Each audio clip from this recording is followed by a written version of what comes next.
साल से नरेंद्र मोदी अपनी मनमर्जी का काम करते थे। जब मन आता था तुगलकी फरमान इशू करते थे। कभी नोटबंदी करना, कभी लॉकडाउन लगा देना 1 घंटे की नोटिस पर, कभी मजदूरों को पैदल चलवा देना, जो मन में आता था वो करते थे। समन्वय, बहस कराना, किसी मुद्दे पर डिस्कशन करना, सामंजस्य बिठाना, ये सब बातें नरेंद्र मोदी जी को ना पता है ना उनको आती है। अब लेकिन ऊंट पहाड़ के नीचे आया है। 240 सीटें आई हैं बीजेपी की, 63 हार गए इस चुनाव में। तो अब कोalition पार्टनर्स की जरूरत पड़ रही है। बैसाखी पर सरकार चलेगी और जो बैसाखियां हैं उन्होंने बवाल मचाना शुरू कर दिया है। जदयू ने आज कहा कि अग्निवीर स्कीम समाप्त होनी चाहिए, इस पर पुनर्विचार होना चाहिए। ये बात कांग्रेस पार्टी, राहुल गांधी, हमारे नेता लगातार कह रहे हैं। इसी मुद्दे पर हमने चुनाव भी लड़ा था, लोगों के पास भी लेकर गए थे। हजारों लाखों बच्चे जो आर्मी में जाना चाहते हैं लेकिन अग्निवीर के खिलाफ है, वो हमारे साथ भी जुड़े। असलियत यह है कि 73 साल का प्रधानमंत्री 5 साल का समय और मांग रहा था और 21 साल के लड़के को बोला था तुम रिटायर होकर घर चले जाओ।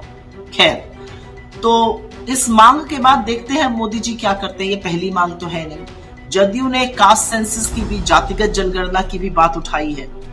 तो मोदी जी का जो आदत पड़ी हुई थी अपनी मनमर्जी करने की, अपने तुगलकी फरमान चलाने की, एक अकेला सब पर भारी, अब खींचे जाएंगे हर डायरेक्शन में। और उनका टेस्ट ये है कि वो कितना समन्वय बिठा पाते हैं, वो कितना सम्मान कर पाते हैं, वो कितना सामंजस्य बिठा पाते हैं। क्योंकि नरेंद्र मोदी जी तो अपने फ्रेम में ही लोगों को नहीं आने देते थे। एक अकेली फोटो आती थी।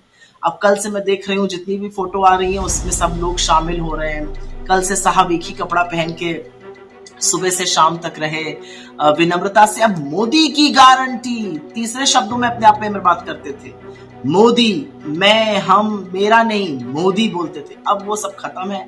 अब एनडीए की बात कर रहे हैं, हम की बात कर रहे हैं। लोकतंत्र की ना यही खूबसूरती है, यही ताकत है। बड़े बड़ों की हेकड़ी निकालता है। लेकिन मुद्दों पर वापस आती हूँ और मुद्दा है अग्निवीर का। और अग्निवीर एक ऐसी स्कीम है जिससे सेना का मनोबल टूटता है, उनका पराक्रम टूटता है। और ऐसी युवा विरोधी, ऐसी सेना का पराक्रम और शौर्य का खिलवाड़ करने वाली योजना का कोई जगह नहीं है। उसको तुरंत स्क्रैप करना चाहिए। मोदी जी के अंदर अगर जरा सा भी सेंस होगा तो वो करेंगे, और अगर अब नहीं उनका करने का मन होगा तो उनके एलाइज उनका हाथ पकड़ के उनसे कराएंगे। शाबाश हिंदुस्तान, बड़े बड़े तानाशाहों को सबक सिखाया आपने।